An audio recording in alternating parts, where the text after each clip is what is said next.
Le titre de ce cours, c'est Stabilité des talus. Voici les documents de référence. Nous avons tout d'abord la géotechnique mécanique des sols, tome 2, Université de Liège, Robert Charlier, 2007. Ensuite, la mécanique des sols, stabilité des talus, note de cours, Université catholique de Louvain, de Lousberg, 1989. Les cours pratiques de mécanique des sols, plasticité et calcul des tassements, tome 1, de Coster et Singlera. Et des notes de cours de René Michel Faure, 2006, qui parle des méthodes de calcul en stabilité des points. Note de cours mécanique des sols de l'Université de Nantes. Le plan de ce cours, tout d'abord, nous allons voir une introduction sur la stabilité des talus. Ensuite, les talus infinis. Par après, nous allons voir les talus de hauteur limitée. Et ensuite, quelques considérations essentielles pour la conception. Et enfin, un cours sur la modélisation avec le logiciel GeoStudio qui est assez compact, assez robuste pour pouvoir déterminer les facteurs de sécurité d'un talus. En termes d'introduction, un talus est une zone de terrain où se marque une déclivité. Un talus peut être naturel, c'est-à-dire qu'il résulte du développement morphologique de la Terre, mais il peut avoir été façonné par l'homme. Dans ce dernier cas, il constitue un élément de projet permettant à l'homme de réaliser essentiellement en sol une différence de niveau à différentes fins. On y a recours pour réaliser des voies de communication dont la pente ne peut suivre les variations de terrain. Ou pour réaliser des barrières, le point bas du talus, c'est d'énormes pieds de talus et la tête crête de talus. Donc, vous avez le pied de talus ici et là, vous avez une phase de glissement. Lorsque, pour les besoins d'un projet, on ajoute du sol, ici, vous avez le talus naturel.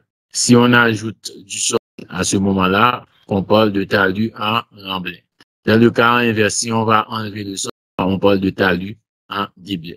Si vous avez un cas de problème de talus, ça résume les chapitres concernant la géotechnique liée à l'instabilité des sols. Puis si vous avez la stabilité des talus, vous avez une pente et on doit contrôler le facteur de sécurité pour voir si ce talus va tenir.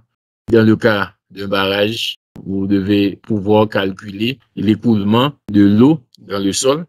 Dans le cas des murs de soutènement, on peut déterminer le facteur de sécurité pour que ce mur de soutènement puisse tenir le sol. Dans les pales blanches, on peut déterminer le facteur pour que ces pales blanches puissent tenir le sol en question. Donc, ce sont des types de projets où on doit déterminer les facteurs de sécurité pour savoir si les pentes sont stables. Pourquoi peut-il y avoir problème lorsque on est en présence d'un talus? Une différence de niveau dans la masse du sol soumise au champ gravitaire terrestre implique la génération d'efforts tendant à réaliser une mise à niveau des potentiels. Ce n'est pas parce que le sol est capable de résister à cette tendance que l'on peut maintenir un massif incliné en équilibre. Si le massif ne disposait d'aucune résistance au cisaillement, ce comportement comme dans le cas de l'eau, l'équilibre en sera atteint pour une surface libre horizontale. La nature nous offre des indications quant à la cinématique animant la quête d'énergie potentielle minimum des talus. On doit déterminer le mécanisme de rupture des talus. Par exemple ici, dans le cas des typologies d'instabilité de talus, on a les terrains. On peut avoir des problèmes de glissement de terrain, de fluage, d'écoulement, de coulée. Le glissement de terrain, les sols massifs fracturés, c'est très lent à moyenne. Le volume, c'est quelques mètres à plus de 10 millions de mètres cubes. Et les facteurs déclenchants, c'est l'eau et les terrassements. Le fluage, on les trouve dans les formations meubles.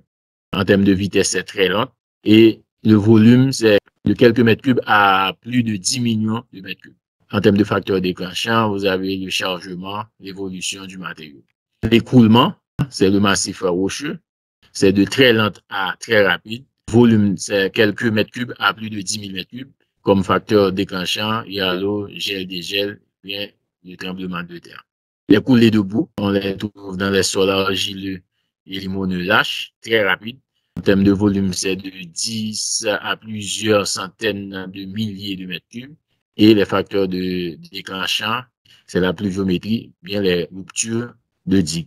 Ce sont les caractéristiques des différents mécanismes de rupture qu'on peut retrouver dans les talus. Donc là, ce sont les typologies des mouvements de terrain.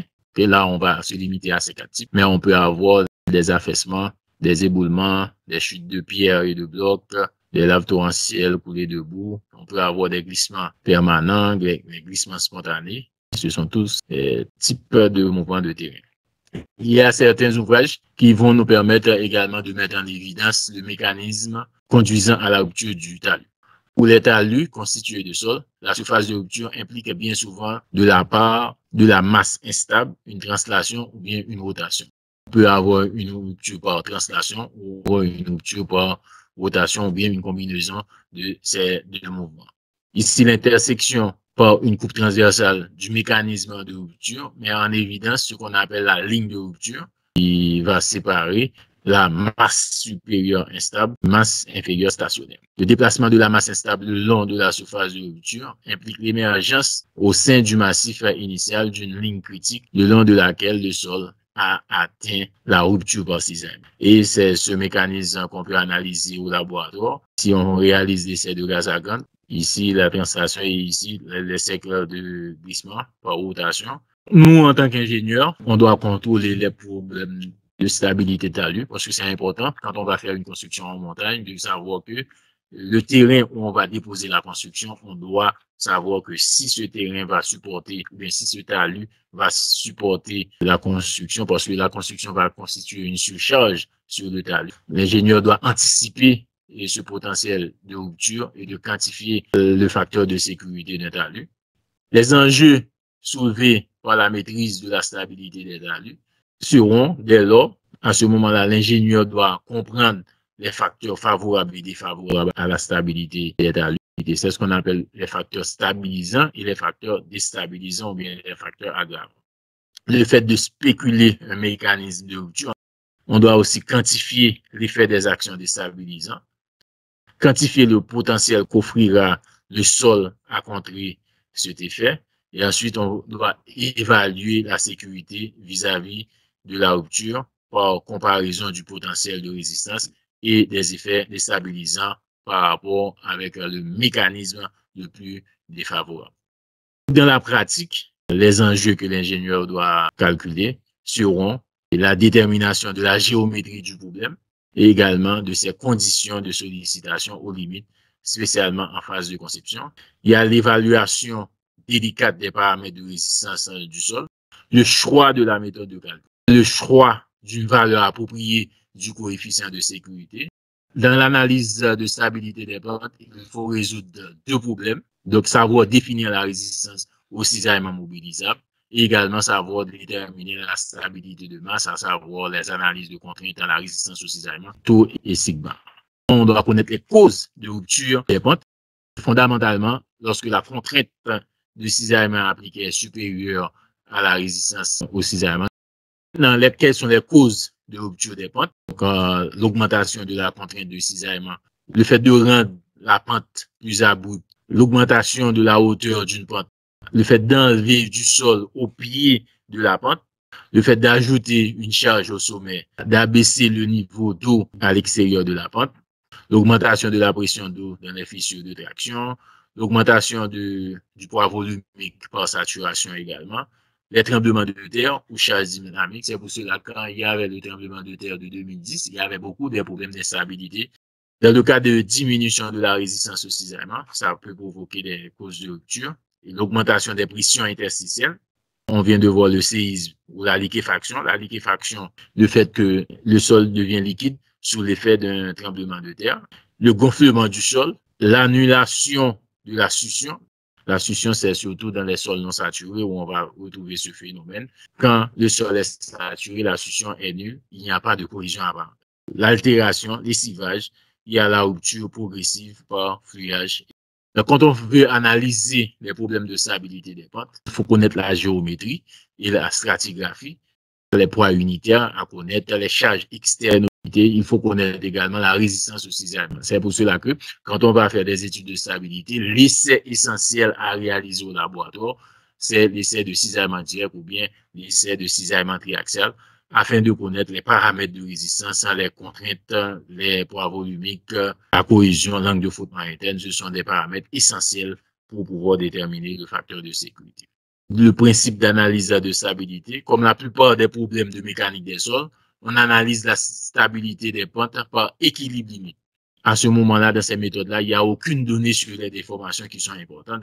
Il suffit de connaître les paramètres de résistance suffisamment, on fait les calculs et on détermine le facteur de sécurité. Dans les méthodes d'équilibre limite, on va regarder l'équilibre de la résistance maximum, la résistance mobilisable du sol, aux efforts existants sur un plan de rupture, à savoir la résistance au cisaillement. L'une des hypothèses les plus importantes est donc que l'on peut mobiliser en même temps sur toute la surface de rupture la résistance maximum du sol. C'est une généralisation pour pouvoir simplifier ce calcul d'équilibre limite. La méthode d'équilibre limite convient bien aux matériaux à rupture plastique et moins bien aux matériaux à rupture fragile. Dans le cadre de ce cours, on va se limiter aux méthodes d'équilibre limite. Merci.